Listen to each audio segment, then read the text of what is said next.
ijambo. Umva ibintu 10 bitakwiye kugusohoka mu kanwa. Bibiri ivuga ko ijambo rifite imbaraga ryo kubabaza umuntu, guhesha umugisha umuntu, cyangwa ryo kumuha umuvumo, ryo kuvuma umuntu. Niyo mpamvu buriya ibintu byose uvuga bigira ingaruka kuri wewe ubwawe ubivuze, ndetse no ku bantu bagukikije. Sibyo?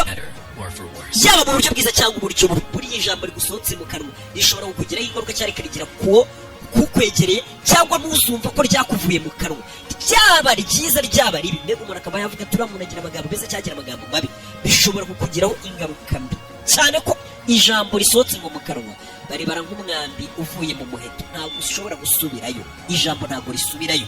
Niyo mpamvu buri muntu yakuvuze ibigambo bibi, iyo umubonye niyo yagusaba imbabazi umuntu mu bya bigambo bibi yakuvuze, ijambo muryitondere. Niyo mpamvu buriya iyo usubiyemo ikinyoma cyane kigusohoka mu kanwa, ukomeza uvuga ikinyoma ubizi ko ari ikinyoma, ugeraho nawe ukacyizera ukagira ngo ni ukuri. Niyo mpamvu wumva umuntu bakavuga ngo uriya muntu uzi ko ahora yibeshya. Niyo mpamvu ukwiye kwitonda, ukitondera cyane cyane kuvuga ibintu bitari ukuri cyangwa ibintu bihabanye n'ubushake bw'Imana. Muri video y'uyu munsi ngiye kubereka amagambo 10 ukwiye kurekeraho kongera kuvuga uyu munsi ubonye n'ufiteho, ntuzongere kuyumva, kuko mutarekera kuvuga ayo magambo uraza kuba uri gufungurira imiryango umwanzi, ndetse uri no gukurura imivumo ku buzima bwawe ndetse n'iherezo ku buzima bwawe. Ariko mbere yuko dutangira ngo twumve ayo magambo 10, ndagira ngo ubanze urebe hasi kuri YouTube y'Abanyarwanda, ukande subscribe hasi, sibyo? Kugira ngo buri munsi ukuzanye kiraho video. Urabizi ko hano kiraho video z'ubwenge, video zibafasha cyane cyane abantu bakaba bahindura ubuzima bakajya mu buzima bwiza kurushaho. Ikindi ukanda kuri ako kazongera kugira ngo buri uko nkizaho video bitazajya bigucika. Iyi niyo YouTube channel y'Abanyarwanda. Reka dore kuri iri jambo rya mbere ukwiye kurekeraho kuvuga mu buzima bwe. Nimba wararivuze, nimba utaranarivuga, utazigera urivuga. Nta gaciro mfite, nta muntu n'umwe unyitayeho. Ayo magambo abiri ntuzongere kuyasohora mu kanwa kawe. Ni ryari wavuze ijambo nk'iryo? Ni kenshi turivuga mu buzima bwacu, cyane cyane cyo gituma tuvuga ati ntako tutagize, dukora uko dushoboye, yaba mu kazi kacu ka buri munsi, yaba ari mu byo dukora, ariko ugasanga abantu ntabwo babiha agaciro ibyo dukora, cyangwa se ukabona abantu ntabwo bari uko we wumvaga ko igikorwa wakoze abantu bagomba kucyakira ntabwo ariko bacyakiriye. Akenshi ngo biduca intege, niko bigenda, sibyo? Icyo gihe rero iyo umuntu abonye abantu batari guha agaciro ibintu we uko yabonaga, tuvuge nk'urugero, muze nk'ifite nk'iyi ibiri turi saa 9 z'ijoro tuvugana, ndi gukora numva ko abantu bazayitaho cyane ikagira icyo ifasha, ukabona nta muntu ubiha agaciro, ati ubundi mba nduhira ibiki, n'urugero guhaye, ariko ubundi ngomba kwitagaho iki. Nawe uri kunyumva, nawe urabyumva. Sasa ati iyo ubonye ukora ikintu ukabona abantu ntabwo bagiye agaciro nk'ako we wagikoze uteganya, ati akenshi bikunze kuvuga ati ariko ubundi hari umuntu unyitayeho, ndetse nibwo umuntu atangira kugira ibyumviro ko nta gaciro afite, ndetse nta n'umuntu utwitayeho. Nanone nibwo ujya kumva hari abantu batangiye guta umutwe byacanze, avuga ati mu byo nkora byose, ingufu zose nshyiraho, mbega muri buzima bwose ubayemo uri kunyumva, abantu bakavuga ati nta n'ubufasha bafite. Abantu bakira bagatangira kwizera ko nta muntu ubitayeho cyangwa se nta gaciro bafite, ndetse bagatangira gutekereza ati ese ubundi ndamutse mpfuye hari umuntu n'umwe wazankumbura. Abantu nk'abo bibaho cyane, batangira kwicara bagatekereza gutyo, akavuga ati ibyo muzi byose nta muntu ubyitaho, mpfuye ubundi hari umuntu nababaza, hari umuntu wankumbura. Abo bantu nibo kenshi usanze binagiro bagasanga bariyahuye. Ariko bavandimwe bashiki banjye, ayo magambo ikomeje kuyavuga uba uri guhakana ubushake bw'Imana. Hari undi muntu uhambaye cyane ukwitayeho kurushaho. Reba ibyanditswe muri Zaburi 139. Reka tubanze tunahasoma, sibyo? Muri iyo Zaburi haranditse ngo Uwiteka warandondoroye uramenya, uzi imyicarire yanjye n'imihagurukire yanjye, umenyera kure ibyo nibwira, ujya urondora imigendere yanjye n'imiryamire yanjye, sibyo? Kuko ijambo ritabara, kuko ijambo ritaraba mu rurimi rwanjye, kuko ijambo ritaraba ku rurimi rwanjye uba umaze kurimenya. Uwiteka ungose imbere n'inyuma, ukizaho ukuboko kwawe, kumenya ibikomeye bityo ni igitangaza, sibyo? Kinanira. Ni ijambo mbega rivuga ati kuba nazi ibyo bintu byose ni igitangaza kinanira, sibyo?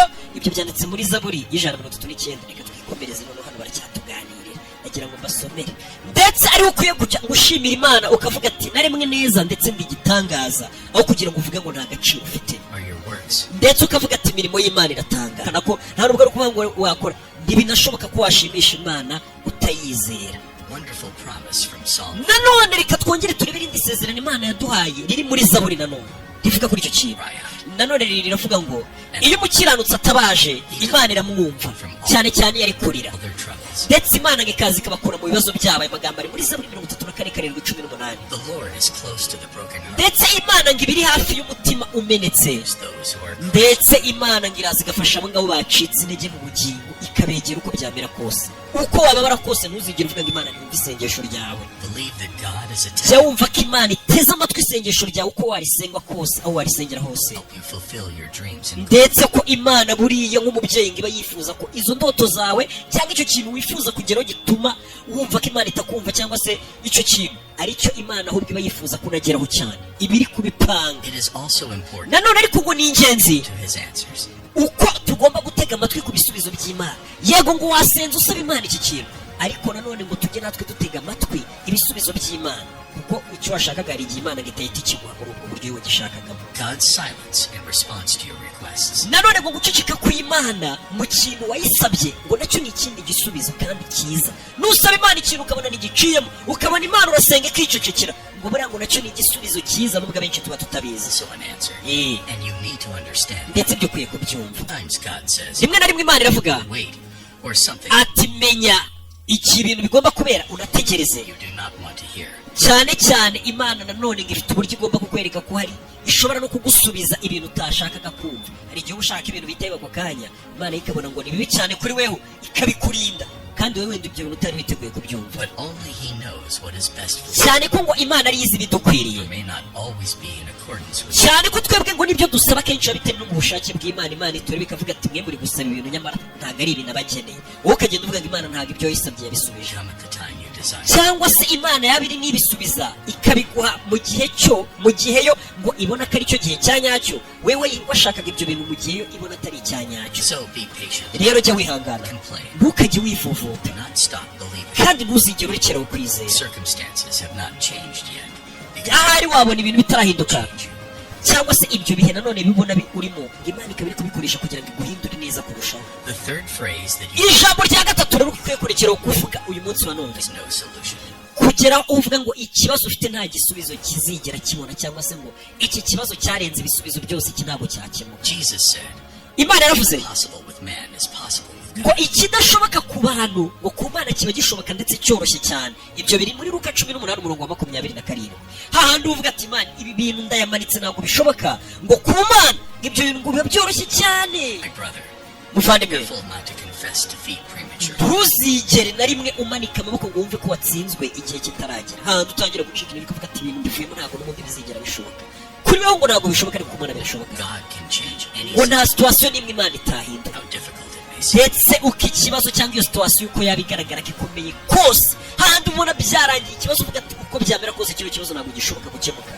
iyo situwasiyo cyangwa ubwo buzima buba burimo hahandi bari bubi cyane, ngo ibyo bintu imana ikunze kubihindura cyane. The Bible is filled with unsolved cases that have been transformed into a great testimony of the power of God. ndagira ngo mvuge amagambo n'umugabo atubwira ati kiriya gitabo cy'imana bita bibiliya cyuzuyemo ibibazo byinshi na situwasiyo nyinshi zasaga nk'izidashoboka, ariko izo situwasiyo imana ikaza kuzihinduramo ubuhamya bwiza ndetse bwabereye n'isomo n'inyigisho. na n'uyu munsi tugifata ibyo bintu tukabigenderaho. uzi abantu bagiye babyara bageze mu myaka 80, imana ikagira ngo bategereze iyo myaka kugira gusa ngo bigaragare ko bya bintu bidashoboka nayo ibishobora. rero wakwihangana, ibyo bari kutubwira. niyo mpamvu iyo mbonye izo nkuru ziri muri bibiliya ngo ndushaho kwizera imana cyane. rekeraho ngaho gukomeza kwibaza ngo uhangayikishe kuvuga ati wenda ibintu bizamera gutya cyane bishoboka ngo bigomba kumera gutya. imana ngo ifite ukuntu ifungura umuryango utari uhari kugira ngo ikwereke ko ari imana. wizere, kuko nta kibazo na kimwe muri iyi si imana itasobanura cyangwa se itakemura. ijambo rya kane cyangwa se interuro ya kane ukwiye gukura mu kanwa kawe, kongera ukoresha ijambo rivuga ngo ndarahira ku mana ko ibi bintu ntazongera kubikora. iryo jambo uryirinde ntizongere gusohoka mu kanwa kawe. ibintu mbora buri munsi umuntu akubwira akantu ngo ni ukuri ndarahira imana nzagira uku, ndarahira ku mana nzagira uku. biriya bintu byo kurahira imana mu byihorere. abantu benshi bafite umuco wo gukomeza bavuga iryo jambo wo kurahira imana, mistake. cyane cyane bavuga ko hari igihe cyane cyane bashaka kwemeza abantu ko ikosa batazarisubira cyangwa bakeneye imbabazi zihuse bakumvisha abantu ko nibarahira izina ry'Imana aribwo babumva. Do you know that God condemns? Ese wari uzi ko Imana imico nk'iyo n'ijambo nk'iryo Imana iryamaganira kurahira Imana buri kanya ugati ni ukuri ko Imana ngiye nzakwishyura ejo bundi, ni ukuri ko Imana iki kintu sinzajya subira. Ibyo bintu ngo ni bibi cyane. Look at what Jesus said. Reba amagambo Yesu yavuze muri Matayo 5:33. It was said to those of old, Kera ngo bajyaga bavuga ngo not swear falsely, ngo ntabwo dukwiye kurahira mu binyoma. Ni amagambo Yesu yivugiye. but shall perform your oaths to the Lord. Abandi bakavuga ati tujye turahira Imana kugira ngo twemeze abantu ko ibyo turahiye tuzabikora. Ibyo byose ni ibyavuye mu kanwa ka Yesu. But I say to you, Ariko njyewe nka Yesu ndababwira ngo ubu ni Yesu wari uri kuvuga, do not swear at all. ntimukajye murahira na rimwe ribaho. Yesu yaje asanga ba kera baravugaga ngo nimukarahira izina ry'Imana, abandi bakavuga ati tujye turahira izina ry'Imana kugira ngo ibyo turahiye abantu bamenye ko turi bubikore kandi kuko tubikore. Ariko Yesu waje, uzi ko ngo yaje gukomeza amategeko, we yatangiye kubabwira ati ntihakagire umuntu urahira ikintu icyo ari cyo cyose. Waba urahira Imana, wapi ntukayirahire. Neither by heaven, Waba urahira ijuru, ntukarirahire. for it is God's throne. Kuko ijuru nanone babandi barahira ngo ndarahiye ku ijuru ry'Imana. Ijuru ni intebe y'Imana, ngo ntimukarirahire naryo, ni ukurimenyera. Nor by the earth, Ntimukarahire n'isi, uvuga ati urahire ku byo mu isi, nabyo ntukabirahire. for it is his footstool. Kuko isi nanone ngo ni ibirenge by'Imana. Nor by Jerusalem, Ndetse ntimuzarahire na Yerusalemu. of the great king. Nor shall you swear by your head, Ndetse nawe ubwawe ntukirahire ku mutwe wa bya bindi uvuga ngo mugenga ibintu ninabikora ni ukuri nzapfa. Ati niyo yaba ku mutwe wawe nawe ubwawe ntukarahire wisezeranya ibintu nk'ibyo ubwira abantu. because you cannot make one hair white Kuko weho nta musatsi n'umwe uri ku mutwe wawe uvuga ngo urirahiyeho ubwawe ngo uzabura ubuzima bwawe, ngo n'umusatsi uri ku mutwe wawe w'umukara ntabwo wabasha kuwugira umweru uhinduka imvi. Nicyo bavugaga panatentire. but let your yes be yes, Ariko nanone Yesu yaravuze ngo yego yawe ijya iba isobanuye yego, and your no, no. no yawe ivuge hoya, oya yawe iba ari hoya, yego yawe iba ari yego. Ibyo wemeye ubikore, ibyo wavuze ko udakora ntubikore, ariko ibyo kuzurahira ubicikeho. Whatever is more than these, Kuko ibirenze ibyo bituruka kuri sekibi. Indahiro irenze ituruka kuri sekibi. Iyo umuntu atangiye kujya arahira utuntu, buriya akenshi abari n'amanyanga ngiye bajya baza ndababona. Ariko nanone ngo yego yawe yego nawe yawe oya, urahira ibirenze ibyo rero ngo ni indahiro ivuye kuri sekibi. as humans, we will make many mistakes during our lives. Nk'ikiremwa muntu dukora amakosa mu buzima bwacu, Using God's name is ariko nanone gusezeranya abantu ukoresheje izina ry'Imana ni icyaha kiri seriye. swearing by God. Aho kugira ngo urahire Imana, Say that you will strive with the help of the Lord not to ahubwo make basi byibuze ujya urahira uvuga ati nzagerageza mbifashijwemo n'Imana ndebe ko ibi bintu bicamo cyangwa se nzongera gukora ikintu kitari cyiza. Hari ibyo n'abayobozi benshi muri uzareba abayobozi iyo bari kurahira tumaze kubatora ngo bajye gukora akazi twabatoreye, iyo bari kurahira bamaze kurahira baravuga ati Imana izabimfashemo. Ntabwo bavuga ngo ndarahira ku Mana ko nzabyuzuzo, ya aravuga ati Imana izabimfashemo. the fifth phrase that Ijambo rya gatanu ukwiye kurikiraho kuvuga ubu nona ukibona iyi video, this desert never ends. ibintu byo kuvuga ngo ubu butayu ntabwo buzigera burangira, cyangwa se niba abantu nyine bafite ibibazo byinshi mubona bitajya birangira. You may have said this at least once. Ibi bintu ushobora kuba wowe uri kureba iyi video warigeze kubivugaho byibura rimwe mu buzima bwawe. I know that sometimes Ndabizi rimwe na rimwe situations that hari igihe uhura n'ibibazo never end. ukavuga ati ibibazo ntabwo bizigera birangira. Everyday struggles and Buri munsi ugahura n'ibibazo problems that follow. bitandukanye, wakemura ikibazo kimwe ugahita ubona haziho n'ikindi, icyo kibazo nacyo wagikemura ukabona haje ikindi kikirenze, ukabona ubuzima bwawe kuva uri umwana uhora mu bibazo, hakemuka kimwe haza ikindi, ugatangira kuvuga ngo ubuzima bwanjye buhora mu bibazo ntibizigera bikemuka.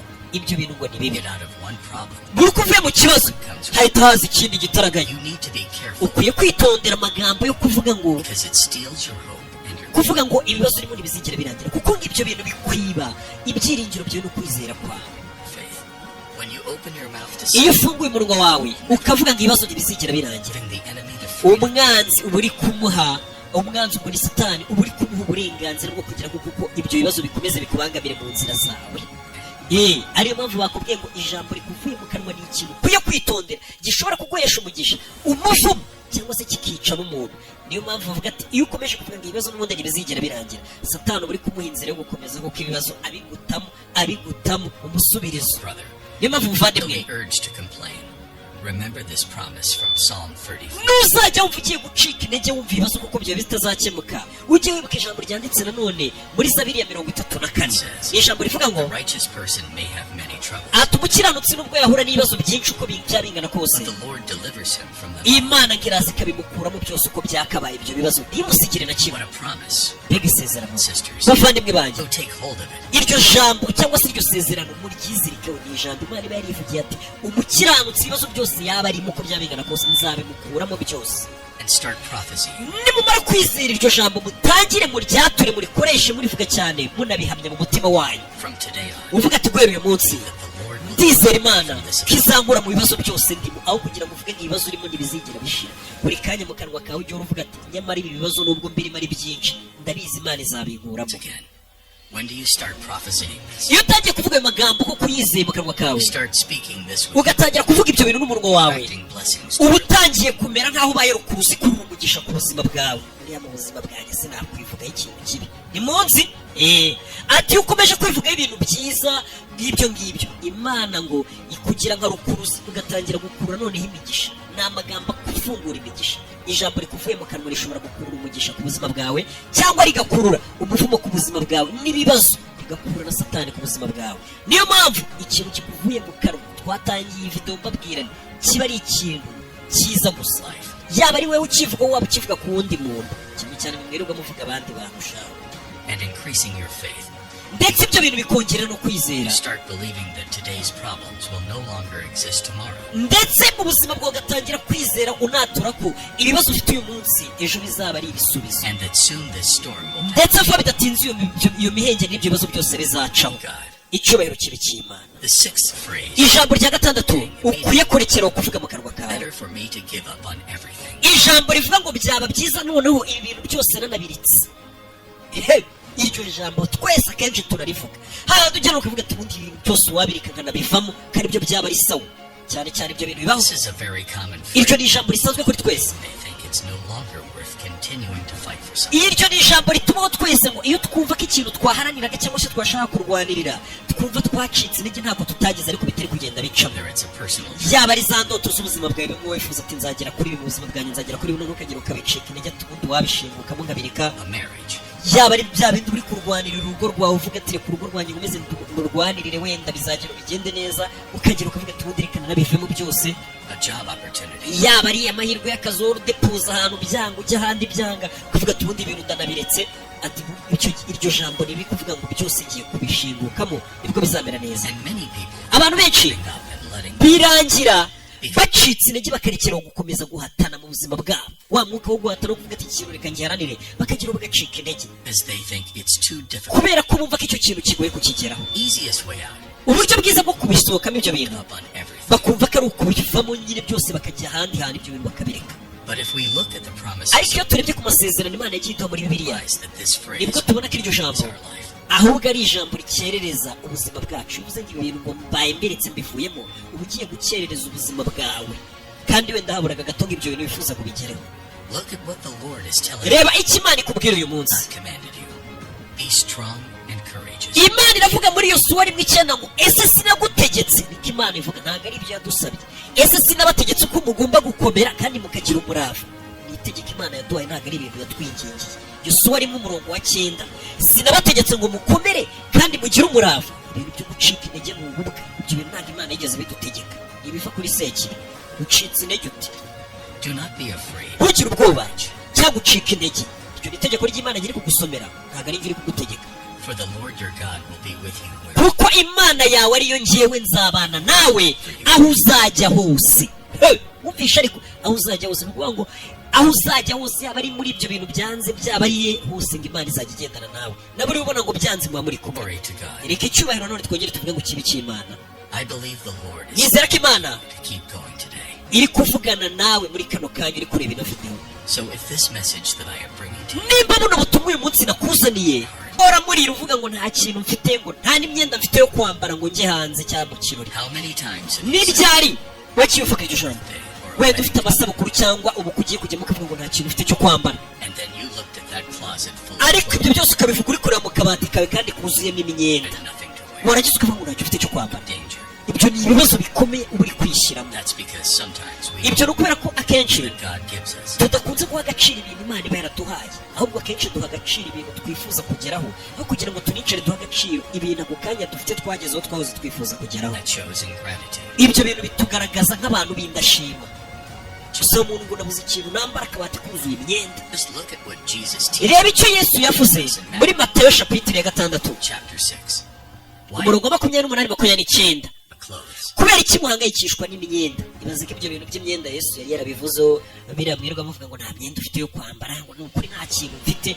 Yesu yaravuze ngo muri Matayo umurongo wa 6-28 ngo gute uhangayikishwe n'ibyo kwambara imyenda? See how the lilies of the field grow. reba uburyo indabyo zo mu murima, They do not labor or spin. uburyo indabyo zo mu murima zidakora, zitagira akazi n'iki. Yet I tell you, ariko ndababwiza ukuri ko n'umwami Salomo cyangwa ikindi cyamamare cyose kigeze kibaho, like one of these, nta cyamamare na kimwe cyangwa umwami Salomo wari umukire cyane wigeze yambara neza kurusha ururabyo. kandi ururabyo ruba rwipoye rwibereye hariya rudakora, rutajya kwa yangisa. the Lord is telling you Imana not iri kukubwira clothes or ngo ntugahangayikishwe n'imyenda cyangwa icyo ari cyo cyose material possessions, cyangwa se iby'ubutunzi, because He provides. kuko Imana byose iduha ibyo dukeneye. buriya iyo twitonze tukareba neza dusanga Imana yaragiye iduha ibyo dukeneye ariko ntitubibone. When you say that you have no iyo clothes, uvuze rero ngo ntabwo ufite imyenda yo kwambara, end up complaining and say, uba umeze nk'aho utangiye kuvuga ngo Imana ntabwo ikwitayeho cyangwa ntabwo yigeze kwitaho. pay close jya witonda to your closet full of mu gihe uri clothes, kureba imyenda yuzuye akabati, nothing to wear. witondere ijambo uvuga ngo ntacyo ufite cyo kwambara, The Lord for ahubwo jya ushimira Imana kubw'ibyo ufite byose. there is to bless you in all areas. kubera ko ngo iyo ushimiye Imana kubw'ibyo yaguhaye, ngo uri gukurura imigisha nanone yo kongera kuguha n'ibindi. ibona ko uri umwana nyine ushima. Therefore, you need to be grateful. ikindi ukwiye kuba umuntu ushima muri buri kimwe cyose. reka tujye ku nteruro ya 8 ukwiye kwirinda kuvuga mu kanwa kawe You need to stop uyu saying munsi wa none.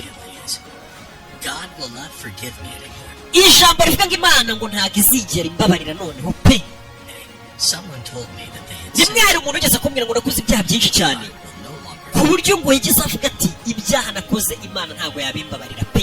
nahereye kera nyisaba imbabazi ariko buri gihe ndongera agakora ibyaha. abantu benshi bageraho ngo bagacika intege, bakicira urubanza, bakananirwa kwibabarira. Imana yo yakubabarira, ariko se basi ujya wibabarira? ijambo ngo rivuga ngo ibyaha nakoze ntabwo Imana yabimbabarira, ukumva uri nyamabara ngo ibyo bintu ntabwo ari byo. iryo jambo ntuzongere kurivuga. I'm sure that person is not the only one who thinks. byanyeka ko ngo umuntu utekereza gutyo. Many people believe that the sins they commit are greater hari abantu batekereza ko ibyaha bakoze ngahari ngo birenze nk'imbabazi z'Imana, distancing themselves bigatuma noneho bageraho bagahita bakata n'umubano bari bafitanye n'Imana, bakavuga ati ubundi se ndasubira imbere y'Imana gukora iki? ngo bikarangira noneho bacitse ku Mana burundu kuko bumva ko bakoze ibyaha byinshi Imana itababarira, bigatuma ahubwo bajya kure cyane y'Imana, feeling rejected. bakumva baratawe.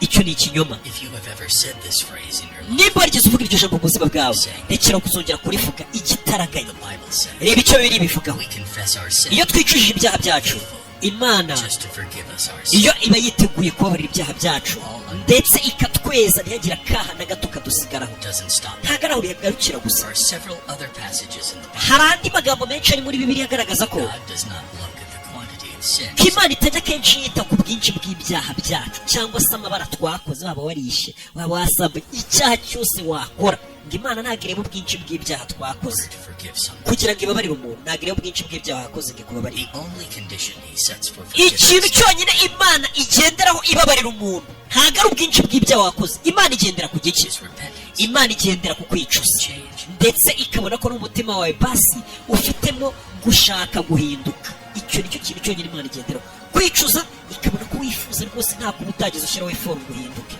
And no matter how many sins, ibyaha uko byaba bingana kose wakoze, knowing the word, God is willing to forgive. Imana yo yiteguye kukubabarira It has already kubera ko Yesu yamaze kwishyura igiciro cy'ibyaha byacu. niyo mpamvu dukwiye kwizera imbabazi z'Imana ngo n'amaraso ya Yesu Kristo ariyo atweza. the ninth phrase that ijambo rya 9 ridakwiye kuzongera kugusohoka mu kanwa wowe uri kureba iyi video kandi bikarangirana n'uyu munsi, sibyo? God has favorites. ijambo rivuga ngo Imana ngirabera cyangwa se Imana igira bikunda kurusha abandi.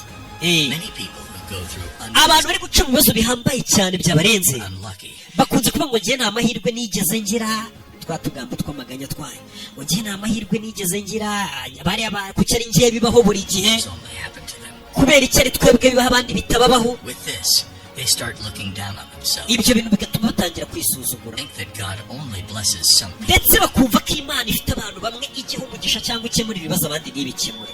but that is not true. ibyo bintu ntabwo ari ukuri. And sisters muvandimwe mushiki will wanjye, face difficulties and problems. twese duhura n'ibibazo, abantu wese bari kuri iyi si bahura n'ibibazo ndetse n'ibihe bibagoye. And the Bible says na bibiliya ivuga ko does not show partiality to anyone. ko imana ubwayo yivugiye ko itagira kubera. n'ijambo ry'imana rivuga ati imana ntabwo ibera, nta n'ubwo ibogama ivuga ngo bano nibo nzajya ngirira neza mbaho umugisha bariya mbihorere. oya, hari n'ahavuga muri bibiliya ngo igusha imvura ku babi n'abeza kugira ngo imirimo nyine yabo yose yere. mbega In mwisobanurire. other words, mu yandi it magambo, does not have favorites. imana ntabwo igira abantu ikunda kurusha abandi. See what the Lord is telling you. reba icyo imana iri kukubwira uyu munsi You rero. know the plans I have for you, declares the Lord. imana yarivugiye ngo nzi ibyo nifuza kukugirira, cyangwa se ngo nzi imipangu ngiye ngufitiye. biri muri Yeremiya 29:11 kugeza ku murongo wa 13 ngo njyewe nzi gahunda nziza ngufitiye. niko imana yivugiye. Plans to prosper you and not to harm you. ndetse Plans imipangu ngufitiye ngo niyo kukugirira neza, ntabwo ari iyo kukugirira nabi. mbega imipangu imana igufitiye niyo gutuma umera neza, ntabwo ari iyo gutuma umera nabi. to give you hope ndetse ni imipangu yo kuguha ibyiringiro future. ndetse n'ahazaza. Then you will call on me and come and pray to me, rero ngo ujye umpamagara unsenge, and I will listen to you. nzajya ngutega amatwi. niko imana idusaba ati mwe mujye mumpamagara mu nsenge mu nsabe, nzajya mbumva. You will seek me and find me when you seek me with all your heart. ari nabwo imana yakomeje ivuga ati cyane ko abanshaka bakanshakana umutima wose. biriya nyine ivuga ko abanshakana umwete bazambona, ngo abashaka imana bakayishakana umutima wose ngo barayibona. You have to believe that God has iryo jambo ugomba kuryizera, niyo mipango imana igufitiye yo guha umugisha ubuzima bwawe. not directed only to some people. iryo jambo ntabwo imana yarivuze ibwira abantu bamwe, oya, yabwiraga mwese. icyo ivuga ko imana idafite kurobanura. It is directed to you as well. nawe iryo jambo ryarakurebaga, wowe ujya uhora uvuga ngo imana ifite abantu ngo ihe umugisha we n'iguha umugisha. nawe mu bantu imana ngo ifata nk'abantu b'agaciro nawe urimo. iryo jambo nawe rirakureba, ntabwo ari twebwe rireba, ntabwo ari uriya, oya, To all of us. twese ni iryacu. Here it is saying that anyone who seeks him will find him. ijambo rivuga ngo abashaka imana bazayibona. So do not say anymore that God has favorites. ntuzongere kwanga imana irabera, ahubwo nawe yishake. We're not part of his plan. cyangwa se ngo wumve ko utari muri gahunda y'imana. ariko umuntu yicara akavuga ngo ntabwo ari muri gahunda y'imana, sibyo? The Lord wants to prosper you imana yifuza ko nawe umera neza, on the decisions you make. ariko nanone ngo akenshi biterwa n'imyanzuro ufata mu buzima bwawe. Phrase that reka tujye ku ijambo rya nyuma, ari naryo rya nyuma risoza rya 10. ijambo ridakwiye kugusohoka mu kanwa numara kureba ino video. stop saying. iryo jambo ukimara kureba ino video Not uricika. prepared to fulfill God's calling. ijambo rivuga ngo ntabwo niteguye kuzuza ubushake bw'imana cyangwa se kwitaba umuhamagaro w'imana ngo nkorere imana. abantu benshi baba batereka reka njye biriya bintu sinabishobora, ntabwo nshaka kujya gukorera imana. iryo jambo This rireke. is very common. iryo ni ijambo abantu benshi bagiye bavuga, It's an opportunity to cyane serve. cyane iyo umuntu bamuhaye amahirwe ati jya gukora nko mu rusengero, jya mu butumwa, jya kwigisha ijambo ry'imana, cyangwa ujye kuganiriza abantu ku mirimo myiza y'imana. Many people do not feel capable abantu benshi bahita bumva ko nta bushobozi bafite, of making mistakes. ndetse bakavuga ati ubuse nabijyamo ibintu by'imana nkabikoreramo amakosa. niyo mpamvu ujya kubona ukabona n'abantu benshi ntibagishaka kuganira ku ijambo ry'imana, ngo tujye tuganira ibindi ariko ibintu by'imana tubireke. kandi muri uko kubijyamo impaka no kubiganiraho hari igihe ushiduka hari umuntu umenye imitekerereze utaraza akabyungukiramo ugasanga arahindutse. But brothers and sisters, bavandimwe bashiki banjye, understand one thing. hari ikintu kimwe mukwiye kumva. God calls a person iyo imana ihamagaye umuntu, their heart and their desire to serve. iba ahanini yarebye mu mutima w'uwo muntu, ikanareba kwifuza kuyikorera afite muri we kungana gute, n'ubwo wenda we yaba atabyibonamo. You may have heard that phrase. ushobora kuba hari ijambo ugeze kumva abantu benshi bakunze kuvuga, God doesn't choose the qualified. imana ngo ntago ihitamo abagize gute, imana ngo ntago burya ngo ijye ihitamo abantu bafite ubumenyi cyangwa ubushobozi, wapi, But qualifies the chosen. ahubwo imana cyangwa se ngo imana ahubwo ifata abo yahisemo ikabaha ubwo bumenyi ikabakomeza. mbega imana ntabwo ihitamo abakomeye, ahubwo ifata abo yahisemo ikabakomeza. ntabwo imana ihitamo abanyabwenge cyangwa abantu nyine bafite ubwenge barenze cyane, ya ahubwo imana ifata wa muntu utarenze kuko yamuhisemo ukamugira urenze akajya kuyikorera. Brothers and sisters, bavandimwe bashiki banjye, this is a truth uko ni ukuri, written throughout the entire, ndetse ni ukuri kwanditse muri Bibiliya duhora tubona buri munsi. even before we were born, imana twese uko turi hano yaduhisemo tutaravuka. and called each one of us to serve in His niyo mpamvu kandi ngo twese uko turi kuri iyi si imana yaduhamagaye ngo dukorere ubwami bwayo. See what is written in Jeremiah. reba ibyanditse muri Yeremiya chapitre ya mbere cyangwa se umurongo wa mbere Before kugeza ku murongo wa 5. I formed you in the womb, ati nabanje kugukora ngushyira mu nda ya mama wawe. Ni Imana yabikoze tukiri urusoro mu nda ngo yaba mama wacu. Mbere yuko tuvuka nari naragutoranije kugira umuhanuzi cyangwa umukozi wanjye uzahanurira amahanga yose. Ibyo birebe bavandimwe bashiki banjye, Imana idufiteho umugambi twese ndetse buri umwe muri twe. Ntugire ubwoba nuramuka ubonye invitation cyangwa se ubutumire cyangwa se ikintu cyose wakora kugira ngo ube umeze nk'uri gukora umurimo w'Imana cyangwa se uri gukora ibijyanye n'ubushake bw'Imana, ni Imana ibiguhamagara. Ntuzagire ubwoba ngo ntabwo wabishobora, ngo Imana ngo izagenda iguha ibikoresho byose uzakenera muri urwo rugendo. We icyo ukwiye gukora ngo banza utere intambwe ya mbere gusa ndetse ukomeze ukora iby'Imana izaba iri kugushyira mu mutima. Mu gihe vuba bidatinze ngo uzaba uri igitangaza muri uwo murimo w'Imana, ndetse Imana izakomeza kugenda ikoresha ubuzima bwawe bugenda buhinduka ukora ubushake bwayo kurushaho neza kurushaho. Reka nizere ko ayo magambo tubabwiye uyu munsi hari icyo abafashije. Mukomeze mukoresha amagambo abava mu kanwa avuga ibintu ngo byiza gusa, murekere gukomeza muvuga ibintu bishobora gukura umuvumo ku buzima bwanyu. Ndetse ngo amagambo avuye mu kanwa kawe ngo tuyabara nk'imbuto, izo mbuto ngo zivuye mu kanwa kawe ubu uzazisarura zaba nziza cyangwa mbi.